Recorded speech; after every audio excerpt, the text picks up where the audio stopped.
Hello, everyone, and welcome to the Resilient Relationships Talk Show, our very first episode. My name is Dr. Christian Heim. And my name is Dr. Caroline Heim. And I'm from Sydney, Australia. And I'm from Sydney, Australia. That's good. I'm a clinical psychiatrist. And I'm an associate professor at a university. But in a former life, I was a classical musician. And in a former life, I was a New York actor. And together, we have been married for over 30 years. But for this talk show, we're bringing together our expertise, our experiences, and our research to bring you a show so that your relationship can stay together longer and stronger. That's right. That's what it's all about. And it's actually based on a study. All our research that we'll be sharing on this talk show is based on a study that we did, that we've just finished, that is the largest cross-sectional study on long-term relationships to date. To date, yes, it is. And look, this study and this research, which we've been engaged in for quite some years now, has spawned books and journal articles and lectures, and now this talk show to bring it out in the world, because this world needs to know how to keep relationships together. That's right. So who's our audience, though, for this? Who is our audience? Well, our audience at the moment is whoever is out there. Thank you for joining us. Yes, thank you. It's you. It's you. It's you. It definitely is you. So primarily, this is for people who choose to be in a long-term relationship, are finding that, being in a long-term relationship is difficult. I don't know if you've noticed that. Yes. Yes, you have. Okay, good. So it's to give techniques for people who are in a long-term relationship, but it's also for people who have been in a long-term relationship for a long time and they just want to keep it going. It's also for people who are thinking of being in a long-term relationship, are looking for a long-term relationship. And Caroline, they've got to know what they're in for, because it takes effort before the reward. But the good news is if you put in the effort, you get the reward. Well, as some of our couples said that we interviewed for our study, it's damn hard work, yes. But there's gold at the end. Well, actually, there's gold all the way through. So the gold comes with the effort. Yeah. But we're in a society that lets you think that you can have things easily, that you can have things without effort. And that just is not true. So we've got to get through some of the lies of our society to get to the truth and the evidence of what it takes to keep a relationship together. That's right. And it is actually all in the evidence. That's the most important thing. So each week we're going to be giving you a little bit of science. We're going to be giving you a bit of application of the science. And then we are also going to be giving you some stories. So do you want to talk to the science a little bit, Christian? Okay. So as a loose structure, we're going to look at science because as researchers, we are scientists. Yeah. Okay, now doctors aren't quite scientists, but what we do is based on science, and you in the humanities also need science as a body of knowledge to keep things together. So where do we get to know the science? We get to know the science mainly through journals, where we get to publish what we have found in our research, but we will also be looking at other journal articles of what other people have researched and what their findings are. So the other thing about the science is it's our best shot of knowing what reality actually is. So we're going to put a lot of emphasis on the science, okay?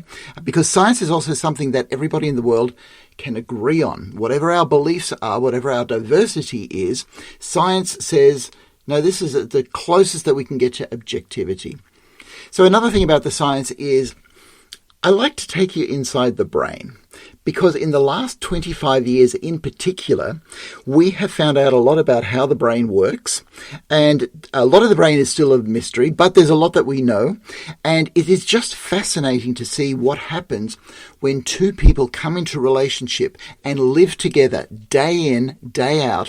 What happens is they affect each other's brains quite deeply and change each other's brains and mold so that the brains grow closer together if the relationship is working well. So I like to describe how that actually happens and what we know of the science of what's going on in the brain in two people who are in close relationship. And this comes from your psychiatric background, studying the brain, and it's actually really exciting stuff to actually see how the brain works and also how that works for couples, to keep couples together. And the facts are out there. The facts are out there in the journal articles and even in the science in the brain. In fact, this is one of of the exciting things about being alive in human history right now.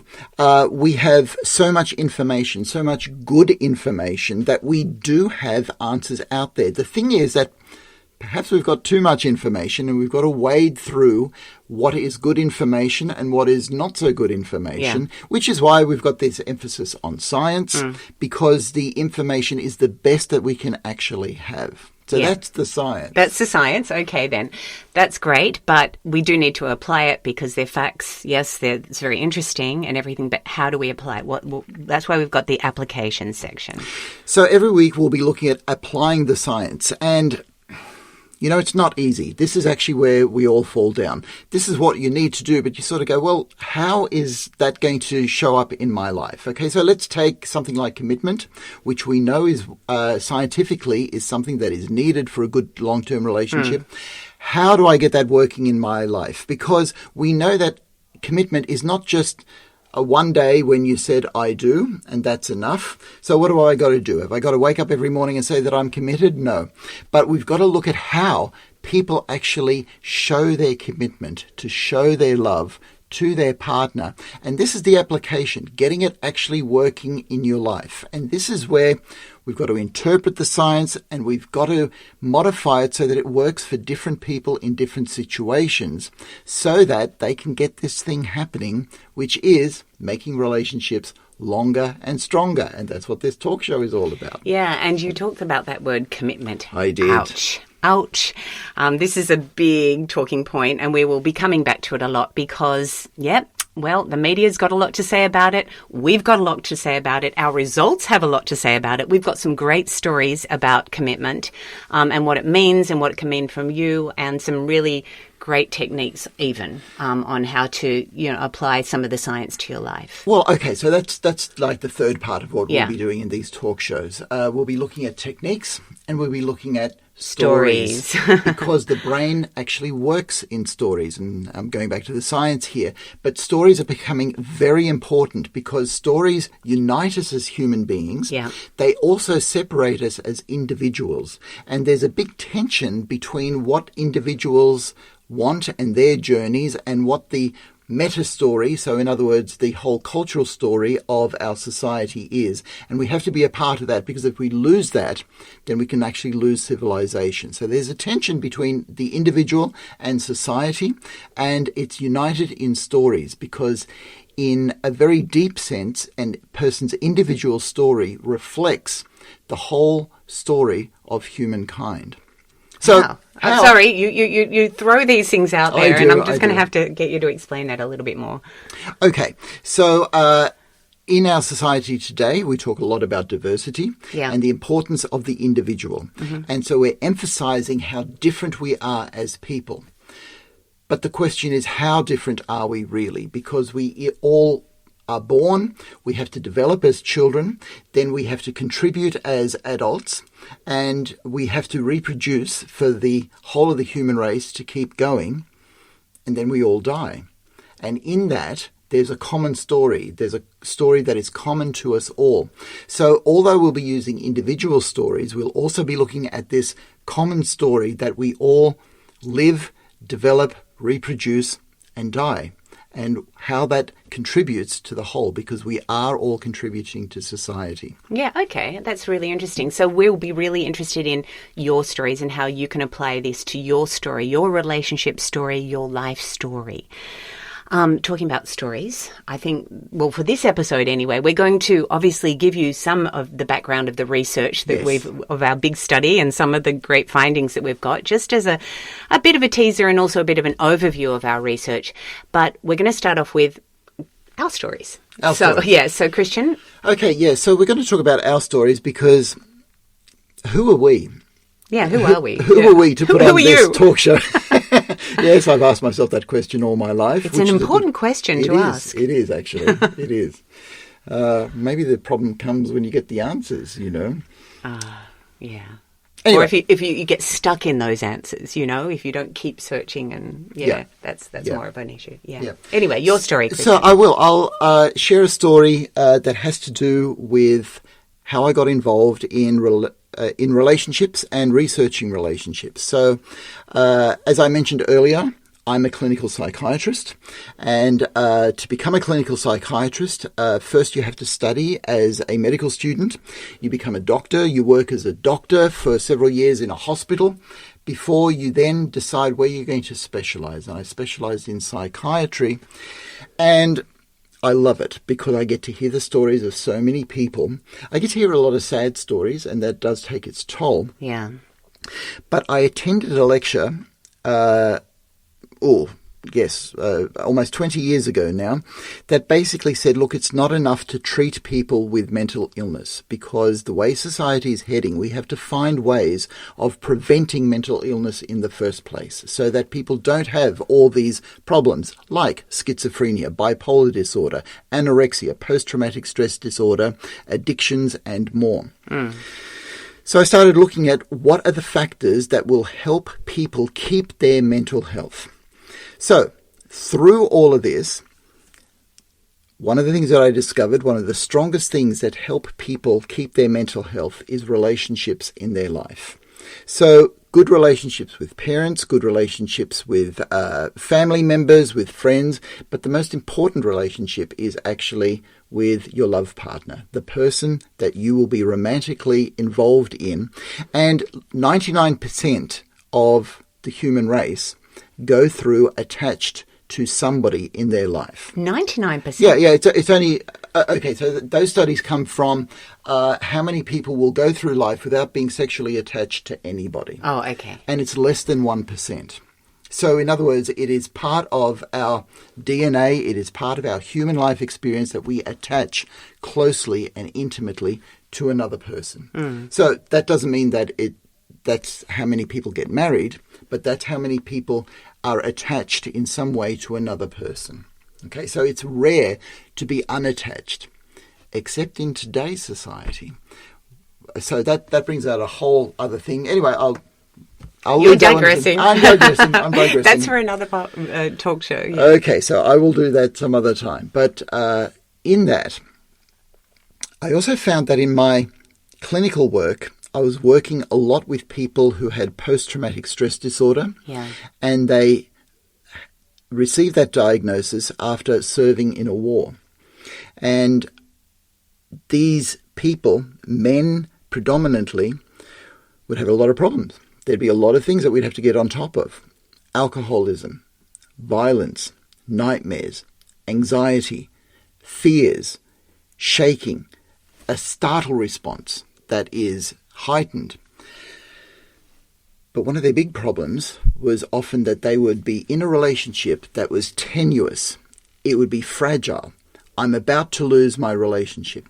So one of the things that I did was I would work on the relationship early on. Now, okay, I would refer these people to psychologists to say, could you please take care of this person's relationship while I take care of their PTSD?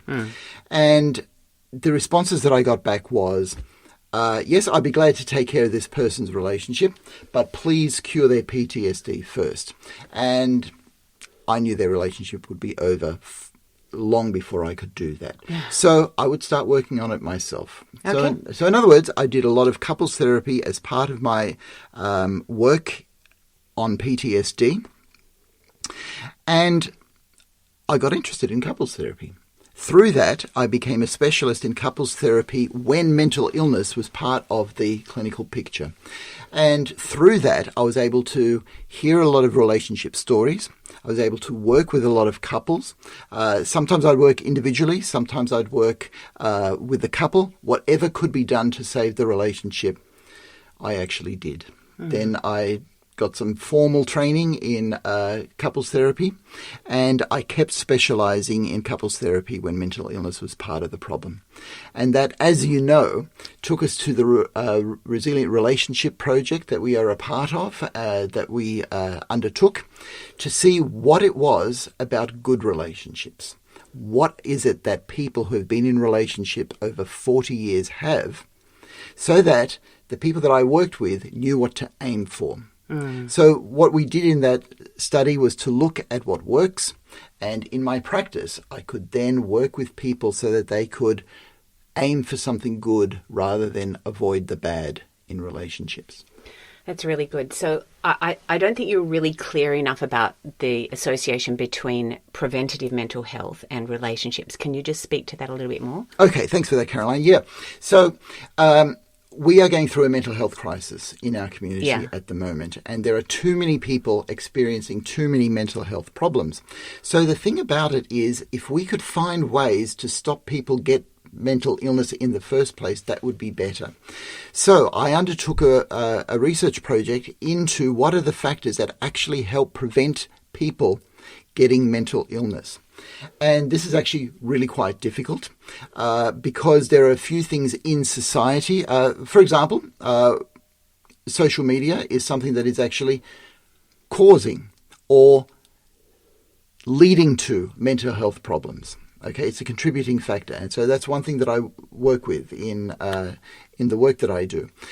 But the primary thing was actually people's relationships, and so the technical term for it is actually attachment. Mm-hmm. Our attachment to other human beings is vitally important. It is a biological necessity that we attach to other people. So, okay, fundamentally, an infant, a newborn infant, could not survive without a mother or a caring figure. So right there, we see that there is a biological need for us to be in relationship. The thing is that we take our relationships with our mother or a parent figure for granted. And because we take it for granted, we underestimate how important relationships are for all of us from the cradle to the grave, as the theorist and psychiatrist John Bowlby would say, because our relationships, our attachments are important not only as children and infants, but as adults as well.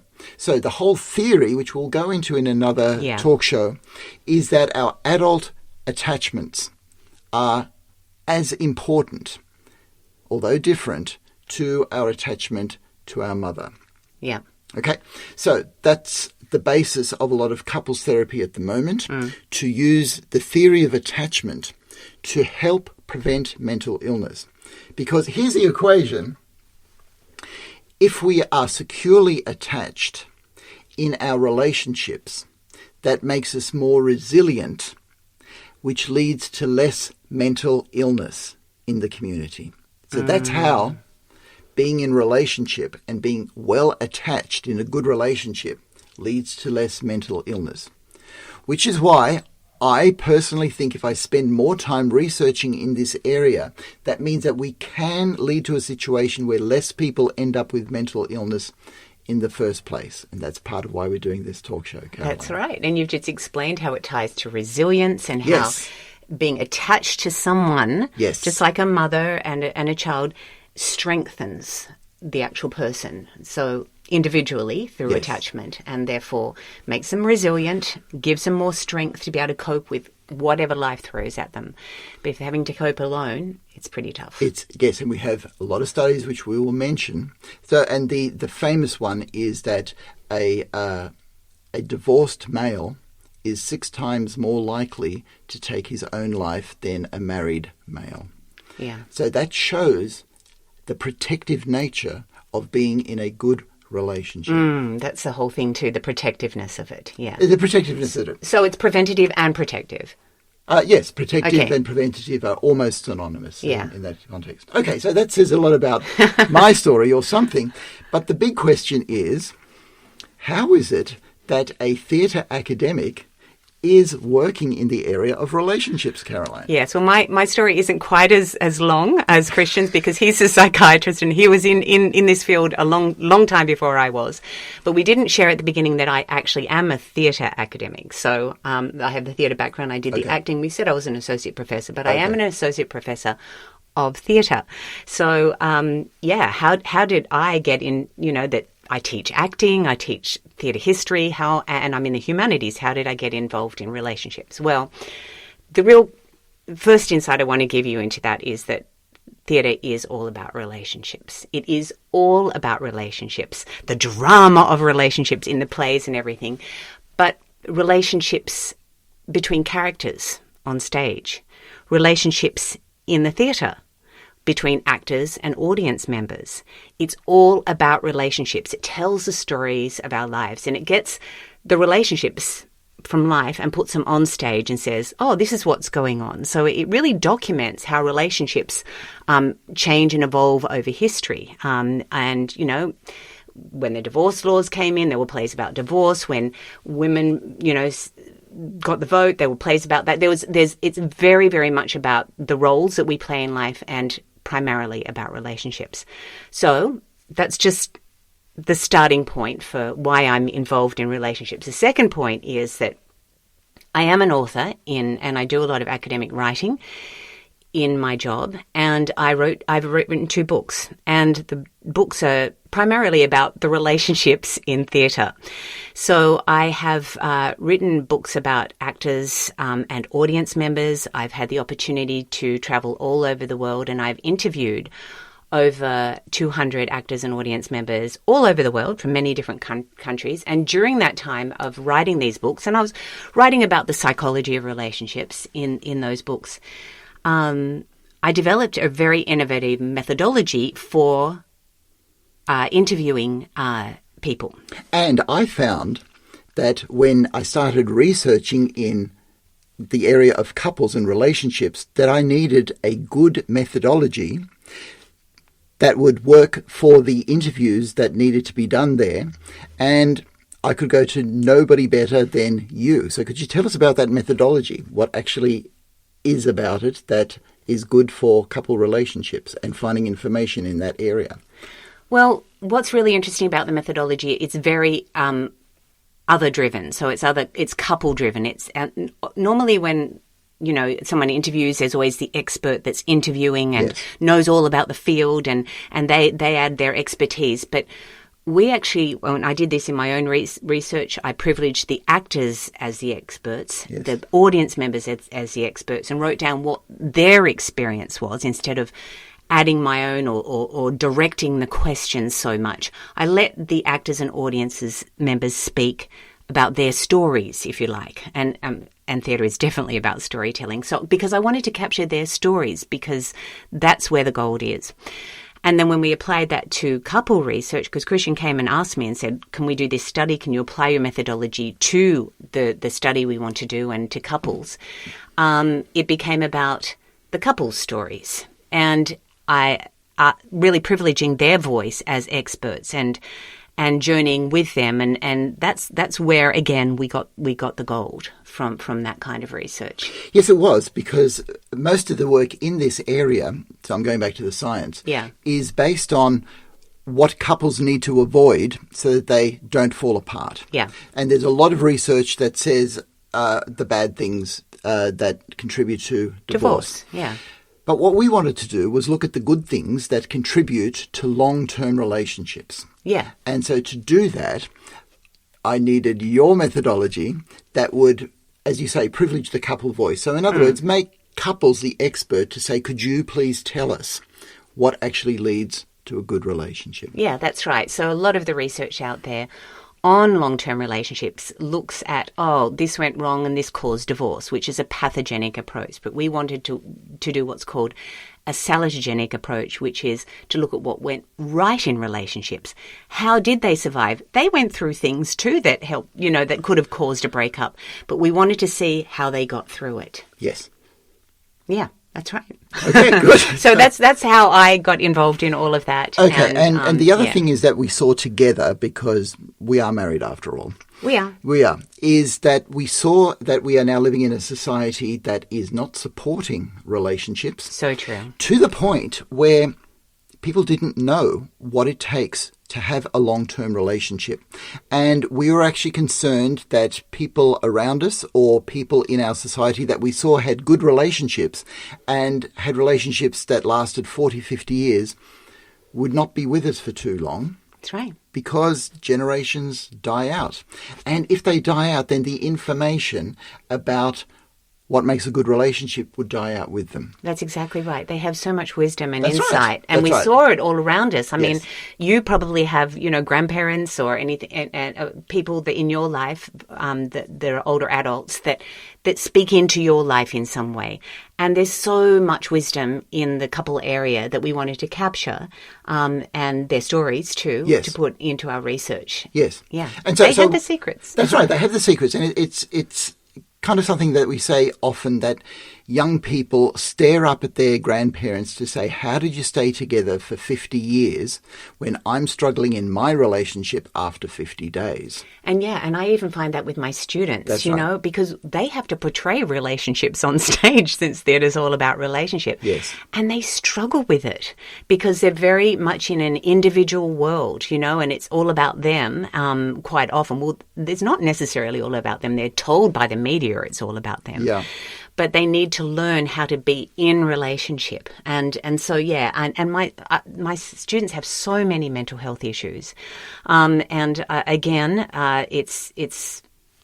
a salutogenic approach. Let's not look at all the problems. Let's look at what can go right. Yes. But just while we're on your students, because we treasure your students, we see their journeys, we see their struggles. Yeah.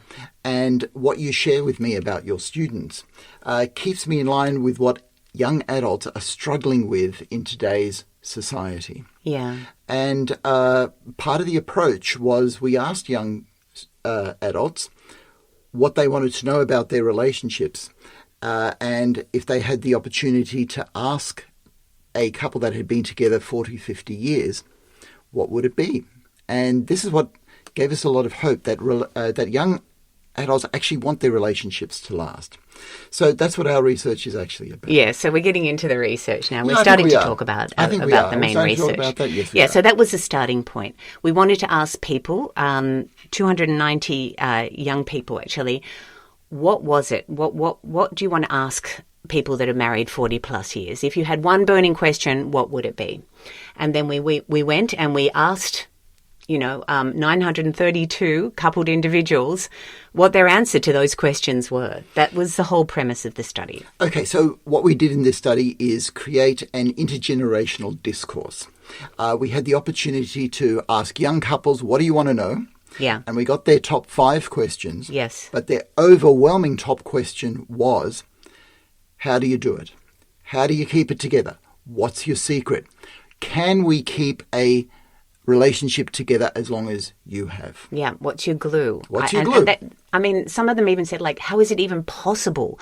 I can't see how you can, keep on going for that long. How do you do it? This is incomprehensible to some of them. And it really was one of the most overwhelming results in the book, that's the number one question that they wanted. Right. So actually said, yes, these young people do actually want long-term relationships. Okay, so right there we've got to confront something in society, because there is a narrative which is projected by the media that people want to go from relationship to relationship, or we're looking at alternative frameworks of relationships.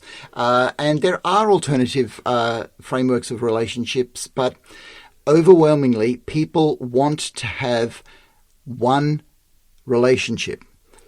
They just don't know how to do it in the pressures of today's society.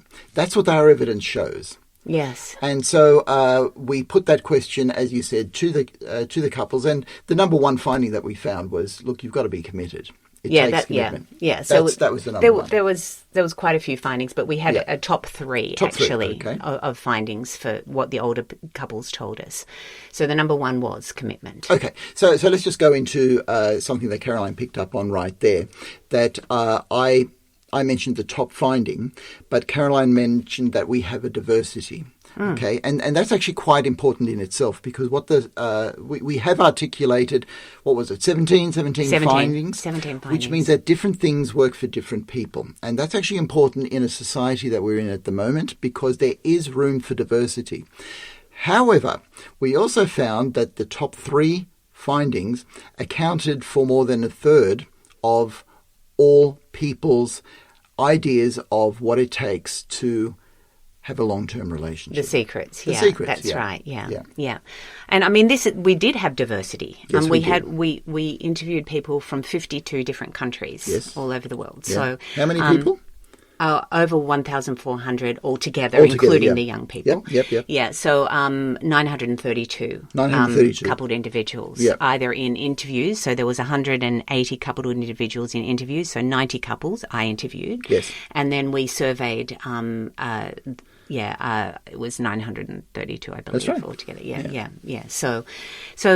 So we have a really robust study here with some really fantastic results. Obviously, we asked them lots of questions, but this was the primary question that we ended up asking. It was, and we will be unpacking this through these talk shows.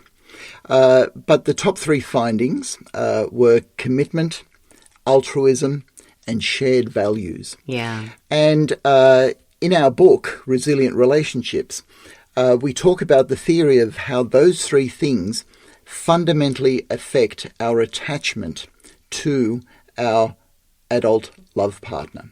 Yeah. So in other words, they are actually part of what I call that story, that narrative that is common to all of us. So even though there's individual variation, which we did find, there is still a core of these are the things that would help each and every relationship. Yeah, and they're really great findings because they do actually tie in with the literature. So we obviously did a literature review for the book, and over the past 100 years, there hasn't actually been many studies on long-term relationships. Yeah. There really haven't. And it's a real gap in the knowledge. There's always these interesting areas that couples researchers look at, but they don't actually look so much at the glue, the secrets. Yep. Only a handful of papers. So the first one was about 1938, actually, was looking at what makes couples happy, whereas we were looking at really what is their secret for longevity. So we're really looking at relationship longevity. And the last significant study was actually in 1998 of a size similar to ours. But again, that was just surveys. But there were some really robust findings. But the interesting thing about the word commitment is that did come up quite regularly in most of the studies. It did in most of the studies, but it became prominent from the 1980s. Yeah. And I want to speak to that because we're going to talk about the context of our study, because context is actually very, very important. So as we all know, marriage has been in decline. Divorce has been on the increase, and there's been a few factors, and we talk about this in the book, how in the 1960s the advent of the pill means that we could uncouple relationship with sexual activity, and because of that, relationships were, I won't say devalued, but it became less of a necessity to be in a committed long-term relationship to experience sex. The second thing that happened was the relaxed divorce laws, which happened throughout the world, starting in the mid-70s towards the mid-80s, when, let's say, California was the first to pass laws on no-fault divorce. So if you just wanted a divorce, that's fine, we can actually do that. And there is actually an advantage when there are relaxed divorce laws. It means that unhappy married couples can actually divorce, which means that the people who choose to stay married today are actually happier. Yeah, right? Yeah, that's exactly right. So it's not all doom and gloom. No, absolutely not. Yeah, right. Yeah. However, through the 70s and the 80s, and it peaked in the 90s, divorce was actually increasing, because it was able to be done. People did that. So in that context comes this study that showed that commitment was really quite important. And there was actually 3 or 4 studies during that time, in the 80s and the 90s. 80s and the 90s. That was the peak of all the studies. That was the peak of all the studies, and it culminated in the study of 1998 that showed that commitment was the number one thing. But it would be when you're surveying people who can see that divorce is now easy thanks to the laws, and they decide that you need to have commitment. Yeah. And it's true. It's a true and robust finding, and you do need to have that commitment because it's part of the definition of being in a relationship as well. Yeah. What I'm interested in is the prominence in our study the first in 25 years in that area, that found the prominence of altruism. Yeah. Of having to be able to take care of somebody else, to get out of yourself, to be there for somebody else. And one of the things that I want to say about that is that comes in response to the context, to the society that we find ourselves in, and a lot of people seeing that we now live in a society that is so for itself, so for individualism, that makes it very difficult to have relationships. Yes, and because of this finding, and this is where we really need to, we haven't actually told them the title of the book. Okay, we need to look at because we did contextualize the research in what's happening in society today in this 21st century. So the book is called Resilient Relationships, Techniques for Surviving Hyperindividualism, Social isolation and a mental health crisis. So the first part of the book looks at that contextuality, the hyperindividualism, social isolation and mental health crisis. The second part looks at the results of the study, and the third part gives techniques. So I'm just going to repeat all of that because it's actually quite a mouthful, as you found. Yes. So from the title of the book, which is Resilient Relationships, because that's really what we're about. Resilience, and we're going to have to talk about that in some talk shows. Yes. Relationships, we're going to have to talk about that in some All talk shows. All talk shows. But so the title is Resilient Relationships, Surviving Hyperindividualism, Social Isolation and a Mental Health Crisis. Techniques for Surviving Hyperindividualism, Socialization, and a Mental Health Crisis. So the second part of that title is the context that we find ourselves in. That's right. And so, you were already starting to talk about it a little bit. Yeah. So why hyperindividualism? All right, so let's talk about hyperindividualism because it's a term that not everybody is familiar with, and yet it's a term that gets talked about a lot. And I talked about how in our society we live in a very me-focused time, that I as an individual am very important.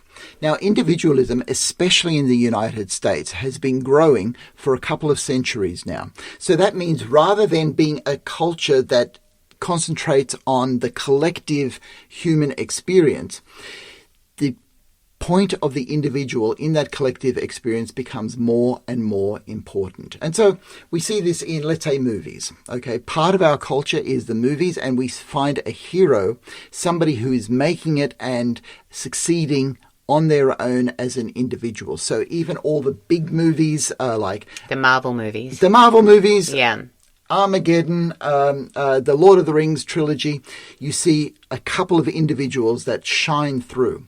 And this is part of the ideal in our culture, which is fine. That's individualism. Hyperindividualism, however, is by definition something that goes above, more than, or beyond individualism. So in a sense, it's individualism that says, not only do I want to make it, but I'm more important than the whole society. Me first, everybody else second.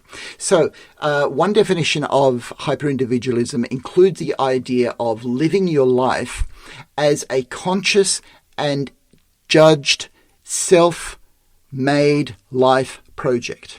So you've got to be the author of your life. You've got to do what you want, and your life is what you make it. Now, here's the interesting thing about hyperindividualism. That all sounds good. More fun for me, more of me, and for me to be successful. But if it was so individual driven, why is it that it's accompanied with a lot of mental illness, yes, a lot of isolation, and a lot of misery? And see, this is what I'm seeing in my students.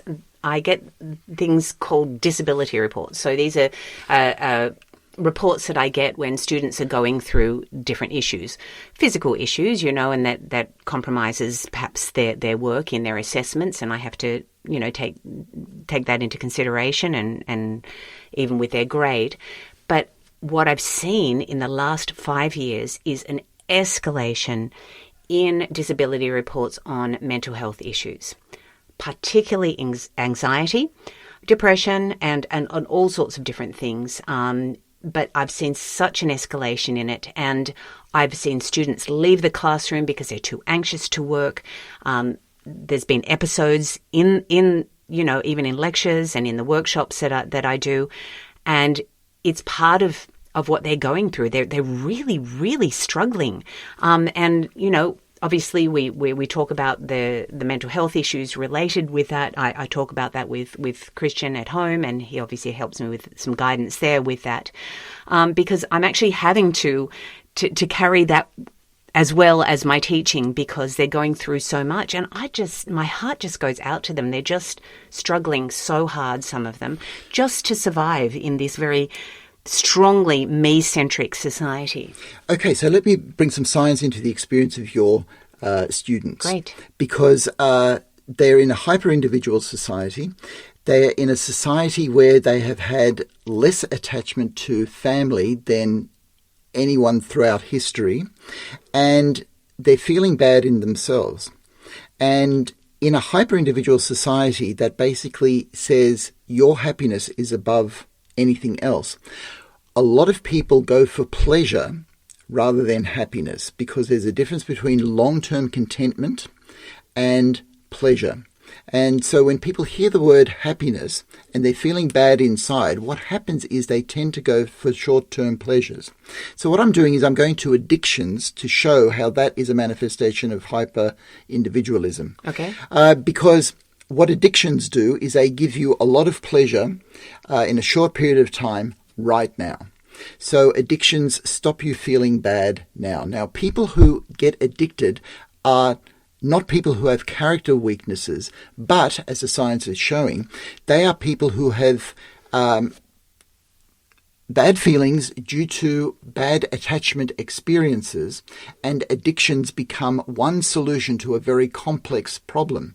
But it's a solution that ends up in more problems, because whenever I have treated people who have addictions, I find a person that has gone for pleasure but ends up in pain. And that is a reflection of hyper-individualism, making yourself the center, trying to alleviate hurt in yourself, which gets done by short-term pleasures like alcohol, cocaine, marijuana, gambling, and all other substances and addictions, but it ends up in more pain.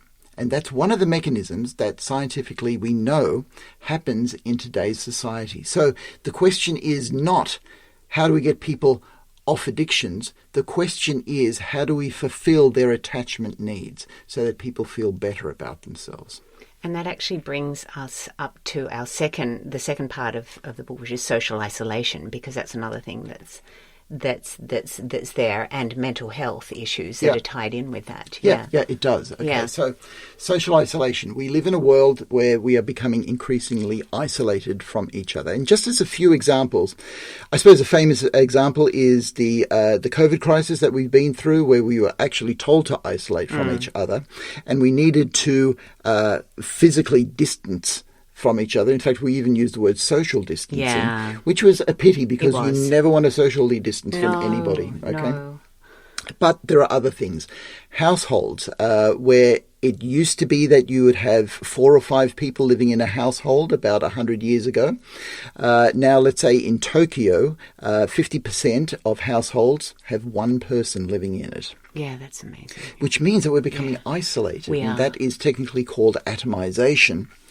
But also the amount of conflict in today's society means that we cut off from each other a whole lot more than we actually should. But the big thing is the social media. And something that was supposed to promise us connection has actually given us disconnect. Because if you just imagine a whole group of people in a room together where they would be either playing, arguing, or talking, they now have their eyes on a brick which is only a few inches from their face, and they are texting, which means that all those people are isolated from themselves. Oh, it just kills me. I walk into a room and my students, instead of talking with each other, 25 of them, they're all just in front of this, and this is their time. This is their time to build community and to get all those wonderful brain chemicals that you get from being together, and they're just in front of this brick. Mind you, I have a phone-free policy. I say, nope, technology-free in here. 3 hours, Yes. No technology, and I even get them to write things in journals. They actually have to handwrite in a journal. They scream and they yell and they do all of that, but I make them do that because it just frees their brain. And Yes. they can't be as creative either if Yes. they're stuck behind that little square. So one of my favourite pieces of science is by Christian Montag. It is a study that shows that the more time you spend on social media, the smaller your anterior cingulate gyrus, which is a part of your brain which generates empathy for other people. Which means that the more time you're on social media, the less empathy you have for other people, the less relationships you have, which means the more time you spend on social media, and we are in a negative, vicious cycle. Anyway, that's something to unpack for future episodes. The other thing about the context is a mental health crisis, which is huge, and I will talk about that some other time. But part 2 of our book is basically where your focus came in on the interviews with couples. Yes. And their experiences and documenting all of our findings. That's right. So it's been a 5-year project, actually. And so we have travelled all around to different places in the world to interview people that have been married 40 plus years. So the interviews, the 90 interviews that I did was actually with people that, had been together with one person. I think that the longest was 73 years. 73 I got the years. privilege that the husband was actually 100 years old. That was very interesting, that interview. It was really a privilege to hear their stories. Again, we go back to stories. They shared stories with me. We laughed together. We cried together. There was some revelations. There was some secrets that hadn't been spoken before, spoken out loud, because they really wanted to help young people with their stories. It was such a privilege to me to walk through those journeys with those couples. That's what we did. This is one of the things that actually blew me away about the couples that you interviewed. They revealed things and talked about hardship that brought them to tears and brought you to tears. That's right. And you gave them the option of saying, no, you don't have to talk about this. That's right. And they said that, no, we want to talk about this because we want young people to know what it's like and for them to have the information so that they can do better. Well, that's exactly right. So, I mean, there was the deaths of children and even, the murder of children. I actually got to hear in detail. It was very hard to hear, but it was also very cathartic for them to talk it through.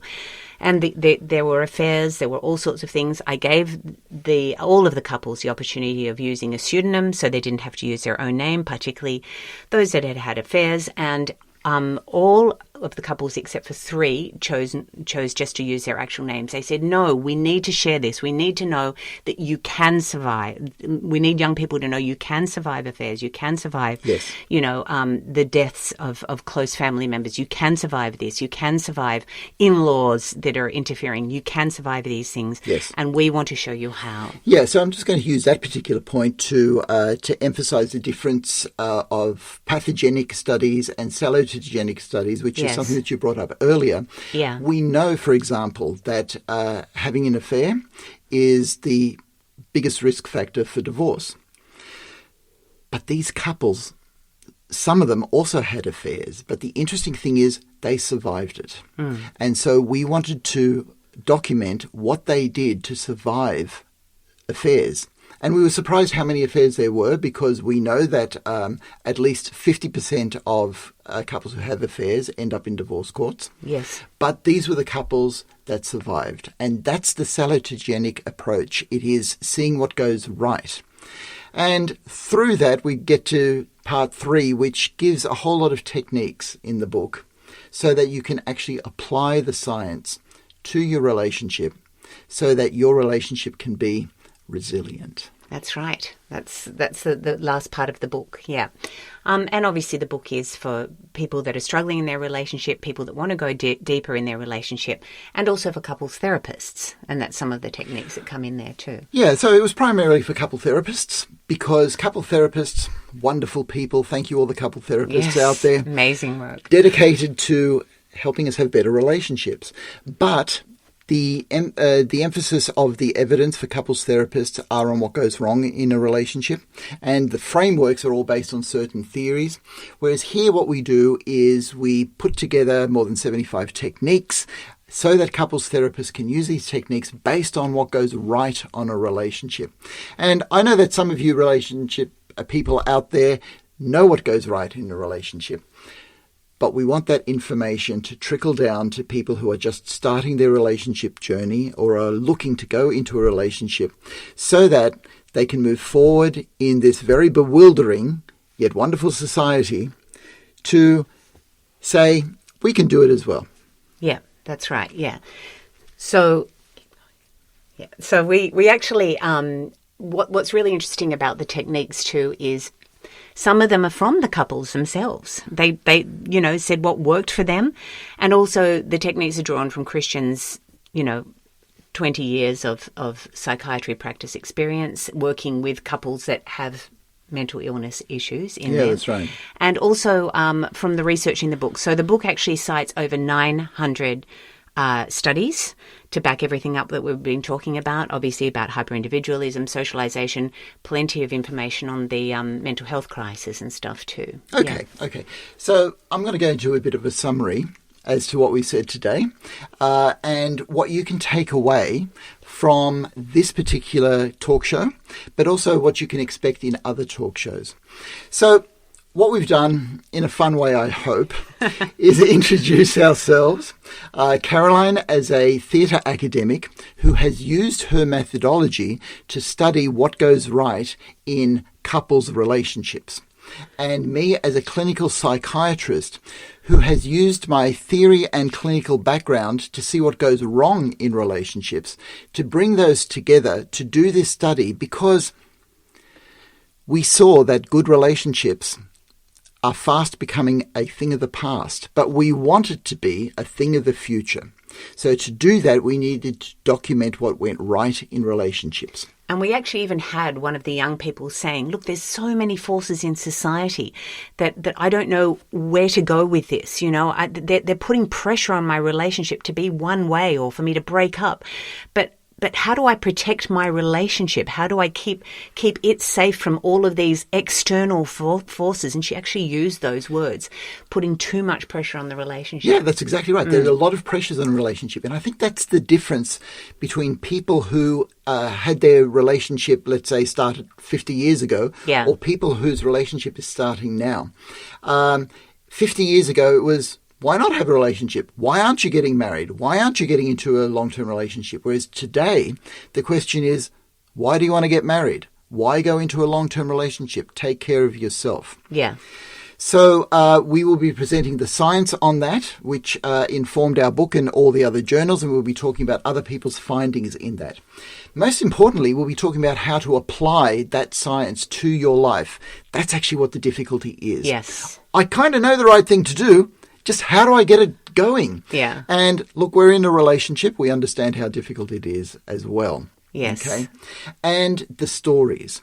Because the story that isn't being told is that if you want to take care of yourself, if two people want to take care of themselves and do the most selfish thing for themselves so that they have the least amount of physical illness, the least amount of mental illness, the least amount of conflict in their life, and to have longevity in themselves, the most selfish thing they can actually do is take care of their relationship.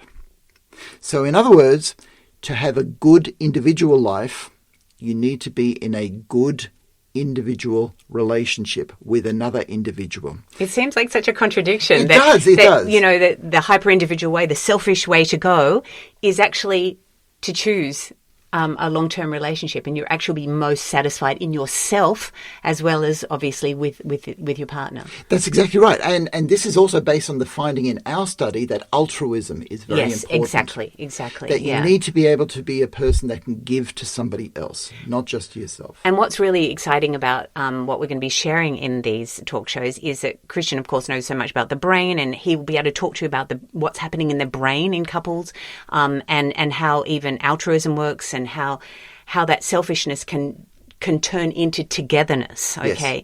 Yes. And that you're so incredibly satisfied through that togetherness. Yes, yes. So there's a lot. There is a lot. We've got so much. And we will, of course, be looking at all these different journal articles, and we'll be pulling apart some of the things of commitment and altruism and shared values and our findings and what other people are finding about relationships in some really exciting research in couples therapy, some journal articles. Yes, yes, it is. And being in a couple's relationship is a very exciting journey in itself. It has a few ups and downs, but so does a roller coaster. So does a roller coaster. Yeah, but that's all part of it. And as some of the couples said, adversity strengthens commitment. So we'll be unpacking those sort of things in upcoming talk shows.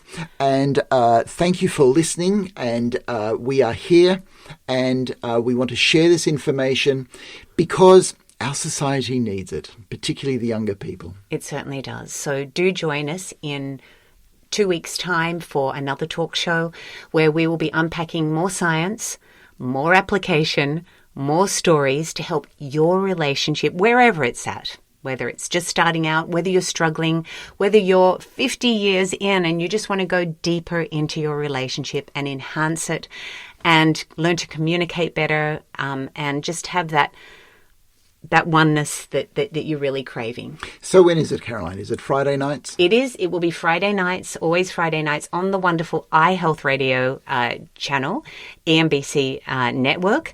So you can stream it live. We will have some podcasts that shoot off from this, so you can get it another time if you'd like, the Resilient Relationships Talk Show, but hosted by the wonderful Hurricane H on the iHealth Radio channel every Friday night. EST, so in New York time, we always call it New York time, at 9 p.m. And in Australia, for those that are following us in Australia, because we are Australian, AEDT time, it will be 11 a.m. On Saturday mornings. But we are looking so forward to your company and to help share this journey with you. Okay, so just a reminder, it's every second Friday night. Yes, that's right. And we will see you or hear from you in a fortnight. And thank you so much for joining us.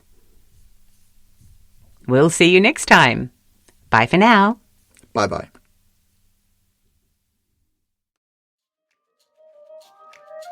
Hey, fabulous listeners. We love getting reviews. We've said it before and we'll say it again. We really enjoy bringing you this podcast and we love hearing about it. So, for the month of March, if you do a review for A Magical Life, Health, Wealth and Weight Loss, you go into our competition, our draw for a $25 Amazon gift card. Yep, you heard it, $25 Amazon gift card. All you have to do is tell us what you think of the podcast, what episodes stand out to you, and we will pop you into our March 2023 draw, brought to you by Holistic Natural Health.